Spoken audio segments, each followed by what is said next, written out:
रामायण। रामायण किसने रचना किया भैया? किसने? वाल्मीकि, महर्षि वाल्मीकि। वाल्मीकि, वाल्मीकि में ऐसे रहेगा ना, अंदाजे कभी कभी सही हो जाता है, कभी गलत हो जाता है। वाल्मीकि जी ने महाभारत रामायण की रचना किया। प्रारंभ में इसमें श्लोकों की संख्या जो थी 12,000 थी, लेकिन बाद में इसमें कितना हो गया? 24,000। कितने हजार हो गए? 24,000। ठीक है। महा रामायण के जो खंड है, क्या है? खंड है। उन्हें क्या कहा जाता है? भाग बोले तो लेसन। रामायण में एक तरह का लेसन समझिए। देखिए, उस आज के चीजों से मिला लीजिएगा तो समझने में आसानी होगा। हम भाग पढ़ाते रह जाएंगे, समझ लेसन बोलेंगे तुरंत समझ में आएगा। कितना लेसन है? 7। इसके लेसन को क्या कहा जाता था? कांड। क्या कहा जाता है? कांड। कितने कांड है? 7। अब इसमें दो ही चीज पूछता है, सबसे बड़ा कांड कौन सा है? युद्ध कांड। सबसे बड़ा कांड युद्ध कांड। और सबसे महत्वपूर्ण कांड कौन सा है? सुंदर कांड। कौन सा कांड? सुंदर कांड। अक्सर देखते होंगे पंडित जी आते होंगे, क्या है भैया? तो सुंदर कांड हो रहा है, यज्ञ वगैरह होगा बहुत बड़े पैमाने पर, और पंडित जी एकदम लय में गाएंगे एकदम बढ़िया सुंदर कांड। समझ में आ गया कि नहीं आ गया? तो रामायण के खंडों को क्या कहा गया? कांड। कितने कांड है? सबसे बड़ा कांड युद्ध कांड। कौन सा कांड? युद्ध कांड। कौन सा कांड? युद्ध कांड। मटेरियल में नहीं लिखा होगा तो आप लोग लिख लेंगे वहां पे कांड में। और सबसे महत्वपूर्ण कांड सुंदर कांड। कौन सा कांड? सुंदर कांड। कौन सा कांड भैया? सुंदर कांड। आप लोग भी अपने घरों में सुंदर कांड वगैरह करा सकते हैं। पूजा पाठ अच्छी चीज है, पूजा पाठ कराना चाहिए। कम से कम जोने बहाने जिस दिन तक पूजा रहता है आदमी, कम से कम वो दिन कोनो गलत काम नहीं करता है। सबसे बड़ा तो फायदा इंस्टेंट दिखता है, आगे हो ना हो, लेकिन कम से कम उस दिन आदमी कुछ नहीं करता है। जिसके घर में हरि कीर्तन होता है या यज्ञ वगैरह होता है, या मुस्लिम में जिनके घर में कुरान खानी होता है, कम से कम वो उस दिन कुछ गड़बड़ नहीं करता है। भाई आज पूजा पाठ है हटाओ यहाँ पे ये कांड। अब देखिए, महाभारत रामायण जो है ना, ये तो है भैया क्या चीज? एक काव्य है। लेकिन एक्चुअली में रामायण एक लीला है। लीला मतलब समझते हैं? Match fixing. पहले से रामायण में हर चीजें क्या थी? फिक्स थी। लेकिन हमारे देश की शिक्षा व्यवस्था इतनी चौपट कि हमें और आपको समझने का मौका ही नहीं दिया, और इसे एक धार्मिक किताब बन के रख दिया। रामायण को अक्सर कहा जाता है राम लीला। देखते हैं, ये राम जी की क्या थी? लीला थी। राम जी की क्या थी? लीला। अगर आप इसके छोटे से छोटे चीजों को अगर आप समझेंगे, कोई भी चीज को अगर समझेंगे, छोटे से छोटे चीज को, तो आज के जीवन में आपको बहुत सारी चीजें सीखने को मिलेगी। अच्छा ये बताइए, राजा दशरथ जी की पत्नी थी, वो कौन सी पत्नी थी जिन्होंने रथ में उंगली डाल के उनसे वचन मांगा? कौन थी? कैकेयी। उन्होंने क्या कहा था राजा दशरथ जी ने? कि हम तुम्हें एक वरदान देंगे। बदले में उन्हें क्या कहा? कि हम उचित समय आने पर आपसे क्या मांगेंगे? वरदान। याद रखिएगा, आज के जीवन में अगर आप किसी से कमिटमेंट करते हैं तो तुरंत पूरा करवा लीजिएगा। ऐसा मत कहिएगा कि उचित समय आने पे हम तुम्हारे लिए करेंगे, वरना आने वाले समय राजा दशरथ जी की मृत्यु का कारण भी बने थे राम जी का वनवास। कौन बर्दाश्त करेगा वहां पे? राम जी का। लक्ष्मण जी को तो वनवास नहीं था, वो तो साथ में चले गए थे, भाई के स्नेह में चले गए थे कि नहीं? तो ये आप इसका ध्यान रखिए। ये क्या चीज था? ये आने वाले कलयुग के लोगों को दिखाने के लिए एक प्रेरणा की स्रोत थी। कि देखिए, आज उन सबको पता था भगवान जी को आने वाले समय में एग्रीमेंट वगैरह बहुत होगा, बिजनेस आगे जाएगा, जीएसटी उष्टी, तो कैसे खुल के थोड़े बोलेंगे कि एग्रीमेंट में ऐसे मत करना।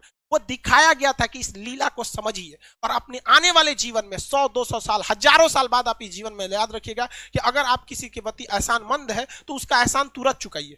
उसको अगर फ्यूचर पे टालेंगे तो हो सकता है कि आपको ऐसा जगह आके चोट देगी, फिर आपको भी काम खत्म हो जाएगा। यहाँ पे तो अभी याद रखेंगे, यहाँ पे आप इस रामायण में बहुत सारी चीजों को देखेंगे जो आज के वक्त में आपको अपने जीवन में बहुत काम देंगे। जब लक्ष्मण जी हिरण को ढूंढने गए थे, वो एक क्या किए थे? लक्ष्मण रेखा खींचे थे, और सीता जी से क्या कहते कि सीता जी आप इसके बाहर नहीं जाइए। कभी नहीं जाती उसके बाहर, कभी नहीं जाती। यदि रावण साधु का वेश नहीं बनाया होता तब। तो ये क्या संदेश देना चाहता है? कि हर साधु के वेश में समझा आया हुआ व्यक्ति सन्यासी नहीं होता है। कलयुग के वेश में अगर कोई भी आपका साधु बन के आता है तो हो सकता है कि वो आपके लिए लक्ष्मण रेखा पार कराने के लिए आया है। इसलिए आंख बंद करके भरोसा नहीं कीजिएगा, क्योंकि सीता जी जैसी जब वो भगवान की पत्नी जब धोखा खा सकती हैं, तो हम जैसे तुच्छ मानव लोग की औकात कौन सी औकात है हमारी? और आज भी देखिए, आपको तांत्रिक लोग किसी किसी नाम पे आपको ठगेंगे। ये एक लीला है। लेकिन हमारी सिस्टम में जब अंग्रेज आए थे तो इस तरह से पढ़ा के गए कि हमारे और आपके दिमाग पे एक ताला मार दिया कि बौद्ध ग्रंथों में कुछ भी है तो आप इसे नहीं पढ़ेंगे, क्योंकि आपके दिमाग पे ताला मारा गया है कि आप हिंदू हैं, आप मुसलमान हैं, आप सिख हैं। अरे भाई, महात्मा बुद्ध ने कह के गए थे क्या कि हमसे तुमको कोई भी, बौद्ध लोग ही हमसे अपनी तमन्नाओं को मांगना या हमारी मन्नत मांगना, अगर कोई मुस्लिम या हिंदू हमसे कोई प्रार्थना करेगा तो हम पूरा नहीं करेंगे? क्या मर्यादा पुरुषोत्तम राम कहते क्या कि अगर हमसे कोई सच्चे दिल से मुस्लिम अगर हमसे अपनी प्रार्थना करेगा उसने मुसीबत में, तो हम उसकी पूजा नहीं, की प्रार्थना को नहीं सुनेंगे, कहेंगे भाग तू मुस्लिम है, क्या कहेंगे? नहीं। लेकिन हम लोग 200 साल तक अंग्रेजों के गुलाम रहे। देखिए, मुगलों के वक्त में भी हमारी संस्कृति पे आँच आई थी, मुस्लिम शासक के वक्त आई थी, लेकिन उन लोग की सोच दूरदर्शी नहीं थी, वो केवल हमारे सामाजिक क्षति किए। लेकिन जब अंग्रेज का शासन आया ना, मेंटली बर्बाद कर दिया सब, जिसका खामियाजा आज भी हमें भुगतना पड़ता है। जबकि ये साफ संदेश था राम जी का कि देखिए, हमारी खुद की पत्नी भी धोखा खा सकती है, तो आप आदमी किस दे। इसलिए जब कभी भी कोई धार्मिक चीज में अगर आए तो उसे एक बार जांच परख लीजिएगा। हम ये नहीं कहते हैं कि सब गलत है, लेकिन जांच परख जरूर लीजिएगा। जब लंका में जाया जा रहा था, तो लंका में जब जाने के वक्त में भी देखिएगा, जब वानर लोग पुल बना रहे थे, वानर लोग क्या बना रहे थे? पुल बना रहे थे, तो उसमें गिलहरी भी ईंटा लेके ढोती थी सब। अब गिलहरी की औकाते कितना, इतनी ईंटा लेके घूम रहे थे, देखो बंदर उठा के फेंक दिया गिलहरी को, क्योंकि भाग यहाँ से डिस्टर्ब करने आई है यहाँ पे। तो राम जी के पास गिरी थी और उसको तो टोट लग गया। तो राम जी अपने उंगली से ऐसे सहला दिए थे, तो गिलहरी के ना पीठ पर आप देखेंगे ना 3 ठो निशान होता है। गिलहरी के पीठ पर 3 निशान होता है। तो ये कहा गया कि राम जी का ये क्या है? निशान है। और राम जी ने अपने जीवन का सबसे बड़ा उपदेश उस बंदर को बुला के दिए थे, वानरी सेना को, कहते इधर आओ, सबका क्लास लिए थे, चलो सब लोग यहाँ पे। मारा कैसे वहां पे? और उन्होंने, राम जी गुस्सियाने वाले नहीं थे, लक्ष्मण जी इतनी भड़कीले टाइप के थे, नाके काट दिए सुपने खा। आज भी हर लड़की किसी भी लड़के को प्रपोज करने से डरती है, क्योंकि उसको याद है ससुरा हमरा एक बार रामायण के समय लक्ष्मण जी काट दिए थे। लड़का डरता है कि कहीं तमाचा मत मार दे, लड़की डरती है नकिए मत काट दे। खैर ये मजाक वाली बात है, इसको सीरियस नहीं ले। तो राम जी ने क्या कहा था कि देखो, मायने ये नहीं रखता है कि तुम कितना किए हो, मायने ये रखता है तुम कितना कर सकते हो। बंदर लोग जो है वानरी सेना, तुम्हारी क्षमता ज्यादा है, तुम बड़े बड़े पत्थर को उठा सकते हो, लेकिन गिलहरी ने उतना बड़ा पत्थर उठाया जितनी इसकी औकात थी। इसलिए अगर कामयाब होना चाहते हो तो ये मत सोचना आज के समय में कि तुमने कितना पढ़ाई किया, बल्कि अपने आप से पूछना कि आज हम कितना पढ़ सकते थे। समझ में गया? इसलिए हम आज भी इस गिलहरी को अपने पास रखते हैं। जिस दिन हमको थकान होने लगती है, हम इसको देखते हैं तो राम जी की बात याद आती लगती है कि ये मरा हुआ जिंदा इसमें रहेगा। हमको आज भी जब भी थकान होती है तो हम इसको देखते हैं, याद आती है कि जिंदगी में ये मत सोचना तुमने कितना किया, सोचना कि तुम कितना कर सकते थे। समझ में आया कि नहीं? आज हमारा 6 मिलियन हो गया, 6 मिलियन कल ही हो गया था, रात में हो गया था कल ही। आप हम सोचे बताएं। चलिए अब मेन टाइम पे आते हैं यहाँ पे। तो पहला आपने ये देख लिया, उसके बाद आपने देखा कि लक्ष्मण जी को क्या लग गया था? तीर लग गया था, और शक्ति बाण के नाम से वो तीर था, बहुत खतरनाक, उसमें मंत्र वगैरह था। पहले के समय में तीर खतरनाक नहीं थे, मंत्र खतरनाक थे। उसको कुछ पढ़ के मार देता था रावण वगैरह, मार यहाँ पे। तो आप जरा देखिए, राम जी के अपने भाई को जब तीर लगा था तो राम जी विष्णु भगवान के अवतार थे। एक बार राम जी उस तीर लगे हुए जगह पे हाथ रख देते तो क्या वो जख्म सही नहीं हो जाता? हो जाता कि नहीं? लेकिन राम जी तो भैया ठहरे भगवान, उन्हें पता था कि आने वाले कलयुग में बहुत सारे ऐसे तांत्रिक घूमने लगेंगे जो कहेंगे कि मर्यादा पुरुषोत्तम राम ने जो मंत्र पढ़ा था, मैं उसी मंत्र को पढ़ के आपके AK-47 का गोली लगा है साफ कर देंगे, बिच्छी काटा है साफ कर देंगे, सांप काटा है साफ कर देंगे। इसलिए राम जी अपने भाई को तड़पते हुए छोड़े और कहें हनुमान जी को कि जाइए आप हिमालय से संजीवनी बूटी लाइए, जो हनुमान जी को दिखाता है कि यदि समय रहते अगर आप मेडिकल सुविधा ला सकते हैं। आज के समय में अगर आप देखेंगे, मजाक में सेंस में ना लेंगे तो आज के समय में वो एम्बुलेंस को दर्शाता है। आप इसे मजाक के सेंस में ना लेंगे तो आज के समय में एम्बुलेंस को दर्शाता है और मेडिकल दवाओं को दिखाता है कि अगर आपको कोई तकलीफ है तो आप तुरंत जाइए डॉक्टर के पास, देर मत कीजिए और दवाइयां लाइए। वरना राम जी को क्या, आपको क्या लगता था राम जी के पास शक्ति ना है? अरे भाई साहब, बड़का बड़का लीला करके यहाँ पे वहां जो दिखाता है। लेकिन आज के समय में हम लोग, क्योंकि भारत अंग्रेजों को पता था कि भारतीयों का शास्त्र में ऐसा चीज है कि अगर ये सचुरा पूरा अच्छा से जान जाएगा सब ना, तो हमारे इंग्लैंड को पीछे छोड़ के चल जाएगा। लेकिन उन्होंने इस चीज को दबा दिया, रामायण को केवल किताब रख दिया, ना कि उसे केस स्टडी में बता दिया। जबकि हार्वर्ड ऑक्सफोर्ड जैसी यूनिवर्सिटी में ये सब चीजों को केस स्टडी पे पढ़ाया जाता है कि देखो राम जी ने क्यों नहीं उस चीज को सही किया, क्योंकि इसका 800 साल 200 साल 1000 साल बाद क्या असर पड़ेगा। उस ससुरे हमरे किताब पढ़ के आगे बढ़ गए सब, हम लोग को थरिया थमा दिया, तू रामायण पे लड़, तुम महाभारत पे लड़, हम हिंदू तुम मुसलमान तुम सिख तुम ईसाई। लेकिन आज भी हम लोग नहीं समझते हैं इस चीज को, आज भी आप लोग समझिए इस चीज को। और दूसरा देखिए, आप आगे हर चीज को अगर आप देखेंगे, बहुत सारा चीज का रामायण महाभारत उसमें देखेंगे आप, रावण मारा गया क्यों? अपने भाई को क्या किया था, बता दिया था। जबकि रावण नहीं मारा जाता अगर वो अपने भाई को नहीं बताता कि मेरी नाभि में अमृत। इसलिए ये क्या दर्शाता है, ये यही दर्शाता है कि अगर आप किसी राज को चाहते हैं छुपा लेना, इसका सबसे अच्छा तरीका है कि किसी को न बताएं। क्योंकि अगर आप अपने करीबी को कोई राज बताते हैं तो करीबी का भी कोई ना कोई करीबी होता है। इसलिए अगर आप चाहते हैं तो किसी को ना बताएं, स्पेशली महिला को तो बताइए मत। आप बुरा मानिएगा लेकिन ये चीज हकीकत है। किसी महिला को बताइएगा ना, हाई बात मत बताना, तो अपनी सहेली को बताएगी और उसको भी कहेगी किसी को बताना नहीं, और वो पूरा लॉज पीट देगी हल्ला, और सबको यही बात कहा जाएगा किसी को बताना नहीं। पहले के वक्त में मीडिया नहीं था तो महिलाएं ही मीडिया का काम करती थी। कोई खबर पहुंचाना है एगो दादी को कह दो, पूरा मीडिया का काम हो। तो इस चीज को आप समझिए, ये केस स्टडी है। राम जी बड़ा बड़ा लंका जलाया गया, ये हुआ, ये सारा चीज। लेकिन जब वनवास काट के जब वो घर आए, तो घर पे आए तो सबको पता है कि सीता जी 83 दिन तक लंका में थी। लेकिन रावण को श्राप भी तो था कि अगर वो सीता जी को गलत नियति से टच भी करता है तो भस्म हो जाएगा, था कि नहीं था? पूरी दुनिया जानती थी कि सीता जी एकदम पवित्र हैं। लेकिन जब वो अयोध्या पहुंची तो राम जी लोगों ने सवाल उठा दिया कि सीता जी को अग्नि परीक्षा देनी पड़ी। सवाल उठाया गया था कि नहीं उठाया? तो राम जी कभी नहीं चाहते थे कि वो अपनी पत्नी को, जगत जननी मां सीता को, वो अग्नि परीक्षा में बैठाएं। लेकिन समाज में आकर उन्होंने कहा कि 90% लोग को विश्वास है कि सीता जी क्या है, एकदम पवित्र है। इवन कि अशोक वाटिका में रावण रखा था तो उसके अंदर भी बहुत ज्यादा इंसानियत थी। और कहा भी, मतलब एक रावण के, बहुत से लोग रावण की इंसानियत को भी कहते हैं और कहते भी है कि सीता जी को पवित्र लौटाया गया था। तो ये राम जी की मर्यादा, राम जी की बहादुरी तो थी ही, लेकिन इससे कहीं ज्यादा रावण की इंसानियत भी थी।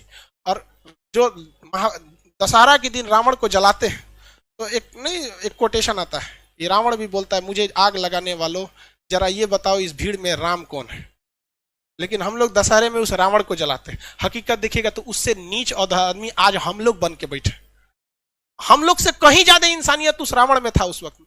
लेकिन राम जी अयोध्या आए ना तो 90% लोगों को पता था, 90% लोग खुश थे कि आज हमारे मर्यादा पुरुषोत्तम राम आ गए। लेकिन उस समय भी लोगों की कमी नहीं थी, लोग की कमी उंगली उठाने की नहीं थी। लोगों ने भगवान पर उंगली उठा दिया और भगवान ने सोचा कि चलो ना हम अग्नि परीक्षा दे देंगे, जगत जननी मां सीता तो पवित्र ही है, अग्नि परीक्षा में क्या हो जाएगा, सफल तो हो ही जाएंगे। हुआ भी वही, मां सीता अग्नि परीक्षा में बैठी और कहा गया भैया अगर पवित्र रहेंगी तो आग नहीं जला पाएंगी और अब अपवित्र है तो आग जला देगी। क्या सीता जी को आग जला पाई थी? नहीं। लेकिन हुआ क्या उसके बाद, जब सीता जी आई तो रो दी। मुझे दुनिया से मतलब नहीं था, ये राम जी आपसे मतलब था। राम जी आपने ही जब हम पे कह दिया अग्नि परीक्षा के लिए तो ये दुनिया मेरे किसी काम के नहीं। वो धरती माँ से जन्मी थी और धरती माँ में समा गई। जो क्या दर्शाता है कि जीवन में आप कितने भी बढ़ जाइएगा लोग आप पे उंगलियां जरूर उठाएंगे। जब राम जी को नहीं छोड़ा लोगों ने उंगली उठाने में तो हमारी और आपकी क्या औकात है। और ये यही बताता है कि राम जी अगर उन 10% लोगों को डांट देते ना, चल भाग यहां से, तो माँ सीता को अग्नि परीक्षा नहीं देनी होती। लव और कुश को छोड़कर मां सीता कभी नहीं जाती, बचपन में बेचारे रोते रह गए। इसलिए अगर 2 कौड़ी के लोगों को अगर खुश करने के चक्कर में रहेंगे तो आपका अपना जीवन बर्बाद हो जाएगा। राम जी का पूरा परिवार बर्बाद कर दिया इन 2 कौड़ी के लोगों ने यहां पर। इसलिए जीवन में याद रखिएगा, जब भी आगे बढ़ेंगे लोग आप पे सवाल उठाएंगे। लेकिन हमारे अंग्रेजों ने ये बर्बाद कर दिया। आज किसी मुसलमान को कहिएगा ना रामायण की तुम्हें पाठ सुनाते, नहीं सुनेगा। और इवन कि आपको अगर कोई कुरान की बात सुनाएगा तो आप अगर दूसरे धर्म के तो आप भी नहीं करें। ये कोई किसने ये जहर बोया हमारे अंदर, किसने? हाँ भाई साहब, ये 200 साल जो अंग्रेज गए सब ना, अंग्रेज भाई साहब बहुत दिमाग वाले थे। वो लोग को पता था कि भाई साहब तलवार की ताकत से, देखिए मुगल जब आए थे सब तो वो तलवार से लोगों को काटे थे सब, और अंग्रेज आए सब तो कलम से लोगों को काटा गया। और वो खुद लिख के गए थे, the power of pen is more than the power of sword. कलम की ताकत तलवार से ज्यादा होती है। हमारा वैचारिक नपुंसक बना के चले गए सब अंग्रेज, हमारी शिक्षा व्यवस्था को बर्बाद कर दिया। और इससे लड़ने का काम किया था राजीव दीक्षित ने, और इसमें किसी ना किसी की चाल थी जिन्होंने राजीव दीक्षित को आकस्मिक मृत्यु कर दिया, और जो हमारी वैचारिकता को एक ग्लोबल लेवल पर ले जा रहे थे। तो खैर आप भी समझते हैं, इस सब चीज में मत पड़िएगा, धार्मिक चीजें गलत होती है, लेकिन हम लोग इसके शिकार हुए हैं, हम लोग को शिकार बनाया गया है ये अंग्रेजों ने। सज्जनों को समझ में नहीं आता, धीरे धीरे विकास होगा। लेकिन आप अगर समाज को देखेंगे ना, तो समाज का एक ऐसा हिस्सा है जो अब इस सब चीजों से हट रहा है। उसे नहीं मतलब है कि धार्मिक चीजें क्या है, हिंदू मुस्लिम सिख ईसाई क्या है, वो अब इंटेलेक्चुअल पे जा रहा है। लेकिन समाज का एक हिस्सा ऐसा भी है जो ससुरा इसमें और ज्यादा क्या होते जा रहा है, बनते जा रहा है। खैर आप पढ़े लिखे हैं, आप इस चीज को समझिएगा। तो रामायण क्या है, एक तरह की लीला है जो बताता है कि भाई साहब आप सबको संतुष्ट नहीं कर सकते। बेहोश हो गया क्या कोई? अभी के समय में मोदी जी सबको बना रहे हैं। देखिए बाबू आप ध्यान से समझिए, ऐसा नहीं है, बैठिए। देखिए आप अगर आप पॉलिटिकली देखिएगा तो शायद हम और आप भी अगर प्रधानमंत्री रहेंगे ना, तो शायद बहुत मुश्किल हो जाएगा हमारे और आपके करने के लिए। क्योंकि वहां बैठे हुए आप लोग, आप जैसे सोचिए, वहां बैठे आपको बैठने के लिए सीट नहीं मिला है, यहां लड़के जमीन पे बैठे हैं, आपकी शिकायत है गेट खोलना, लेकिन सब अपनी शिकायत जानता है। किसी को पता हमारा सामने तकलीफ कौन सी। तो जब आप एक बड़े लीडर हो जाते हैं ना, एक और रही बात मोदी जी की, कहते हैं कि मोदी जी भी मतलब ये कर रहे हैं, सबसे बड़ा इस देश में करप्शन का काम किसने किया था? अंग्रेजों ने किया था। देखिए ध्यान से, उन्होंने किस तरह से चोट किया था। उन्होंने क्या किया कि जब भारत में कहीं भी गलत काम होता था और कोई भी व्यक्ति उस गलत काम के खिलाफ आवाज उठाता था, तो उसके घर को जला देते थे सब अंग्रेज, और उनको अंडमान निकोबार में ले जाकर फांसी दे देते थे सब। और ये काम उन्होंने 200 साल तक किया। 200 साल में 4 पीढ़ियां आ जाती है, क्योंकि एक पीढ़ी व्यक्ति की लगभग 50 मानी जाती है कि 50 साल के बाद आदमी किसी काम का नहीं रह जाता है। तो 4 पीढ़ियों के अंदर अंग्रेजों ने थोड़ा थोड़ा स्वीट पॉइजन देते गए कि तुम गलत के खिलाफ आवाज मत उठाओ, मत उठाओ, मत उठाओ, तुम्हारा घर तोड़ दिया जाएगा, घर जला दिया जाएगा, फांसी दे दिया जाएगा, जेल डाल दिया जाएगा। 4 पीढ़ियों के बाद जब हमें आजादी मिली तो हमारे अंदर वो डीएनए में ये डर घुस चुका है। हमारे सामने हमारे गांव का 2 कौड़ी का मुखिया नाली बनाता है तो उसमें 12 एक का सीमेंट का मसाला डालता है, लेकिन हम आवाज नहीं उठा पाते हैं। अगर हर गांव से आवाज उठने लगे तो किसी के बाप की औकात नहीं जो गलत काम कर सके। करप्शन तो हम लोग बढ़ाते हैं, हमें डर है। हम सवाल उठाते हैं अपने प्रधानमंत्री पे, हम सवाल उठाते हैं मुख्यमंत्री पे, अपने पे सवाल उठाएं कि हमारी औकात नहीं है कि हम अपने मुखिया के सामने आवाज उठा सके। और ये जो लोग कहते हैं करप्शन वाले, ये गांधी को गाली देते हैं। गुलामी में वही गांधी था जो अंग्रेजों की महारानी के खिलाफ आवाज उठा दिया था कि तुम गलत हो, और हम लोग अपने मुखिया के खिलाफ आवाज नहीं उठा पाते। ये वैचारिक नपुंसक बना के चले गए अंग्रेज हमें। हाँ। ये हम आप उठा सकते हैं बा? आपको नहीं पता आपके गांव में ऐसे मुखिया ने गलत काम किया, सड़क का पैसा लूट लिया, आपके सामने लिखा, लेकिन पूछ सकते हैं? नहीं पूछ सकते। आप पूछेंगे क्यों? नरेंद्र मोदी से, क्योंकि पता है कि वो कुछ नहीं कर सकता है। आपको लोकतंत्र में रहते हैं, लेकिन मुखिया के सवाल नहीं पूछ सकते। जानते हैं मुखिया कल को उठवा लेगा आपसे, उठवा लेगा कि नहीं उठा लेगा? आप नीतीश कुमार को गरिया देते हैं क्योंकि जानते हैं कि वो बेचारा, उनको संविधान ने हाथ बांध के रखा है, कुछ नहीं कर सकता। अपने गांव के वार्ड मेंबर को कुछ नहीं कर सकते। उठा लेगा, राते को धो देगा 4 लाठी, शांत दे देगा, और सब गांधीगिरी निकल जाएगा वहां।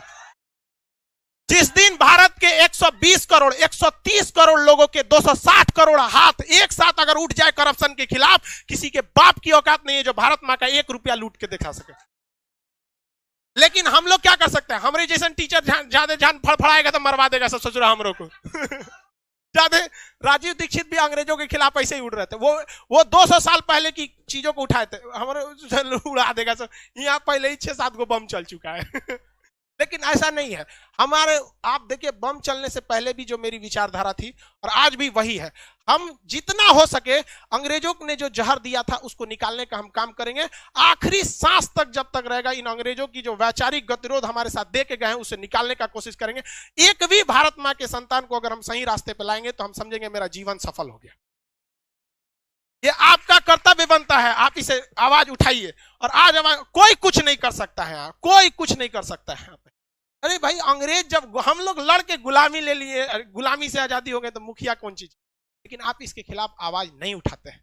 आवाज तब उठाइएगा जब आप अपने गांव को सुधार सकते हैं, तब जब आप अपने गांव को सुधारने में तकलीफ होती है। अरे देश के प्रधानमंत्री को देश सुधारने में कितनी तकलीफ होती है, बहुत टाइम लग। किसी की बात करते हैं, हमको मोदी जी से कोई एक वीडियो बनाए थे हम, लड़का कमेंट किया था, सर आप मोदी जी के भक्त हो गए, तो नीचे एक लड़का उसका रिप्लाई दिया था, कल वाला वीडियो देख लो। हम मिडिल वाला काम नहीं करते, हाँ या ना। जब जब कोई गलती सरकार से होती है, किसान आंदोलन, किसी चीज, हम सीधा विरोध कर देते हैं, चाहे अगर गलत है तो गलत, सही है तो सही। बीच वाला रास्ता हम अंग्रेज वाला काम नहीं करते हैं, तू नहीं होता है। आप भी आवाज उठाइए। तो आप मेरे ख्याल से आप रामायण समझ गए, हाँ, इसको कहानी मत समझिए। क्या है ये? लीला है, समझ आ गया लीला, तो कहते हैं राम लीला।